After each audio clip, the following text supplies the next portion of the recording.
ఇది ఎండిపోయిన చేపలా కనబడే ఆఫ్రికన్ లేక్ ఫిష్. జీవం లేనట్లుగా జీవచ్చముగా కొన్ని నెలల పాటు ఉంటుంది. ఎప్పుడైతే చేప నోటికి మొప్పలకి నీరు గాని నీటి వాసన గాని తగులుతుందో వెంటనే జీవం పొందుకొని బ్రతికేస్తుంది. ఈ వీడియోలో మనం చూస్తే ఒక వ్యక్తి బాటిల్తో నీళ్ళు తీసుకొని చూడండి, దాని నోట్లో ఎప్పుడైతే వేశారో ఆ నీళ్లు ఎప్పుడైతే దాని మొప్పలకి ఆ నోటికి తగిలిందో వెంటనే అది జీవం పొందుకొని బ్రతికేసింది. అలాగే పరిశుద్ధ బైబిల్ గ్రంథంలో యెహెజ్కేలు గ్రంథము దేవుడు ఎండిన చెట్టుని వికసింపజేసినట్లుగా, ఎండిపోయిన ఎముకలను జీవంతో నింపినట్లుగా, ఎండిన మందిర అభిషేకాన్ని మరలా ప్రవాహంగా మార్చినట్టుగా కనబడుతుంది.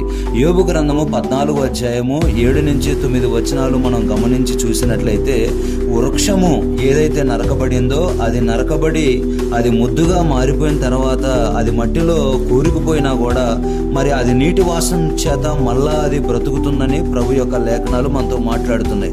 ప్రియ దేవుని బిడ్డ, ఈరోజు నా బ్రతుకు ఎండిపోయిందని, నా దర్శనము ఎండిపోయిందని, నా ఆర్థిక స్థితి ఎండిపోయిందని, నా ఆరోగ్యం ఎండిపోయిందని, ఆశలే లేవని బాధపడుచున్నట్లయితే ఈ రోజే ఈ వీడియో చూస్తుండగానే దేవుడు నీ బ్రతుకులో అద్భుతం చేస్తాడని విశ్వసిస్తే ఎండిన నీ బ్రతుకులు నీ దీవెన వర్షాన్ని కురిపించిన ప్రభు నిన్ను దీవించునుగాక.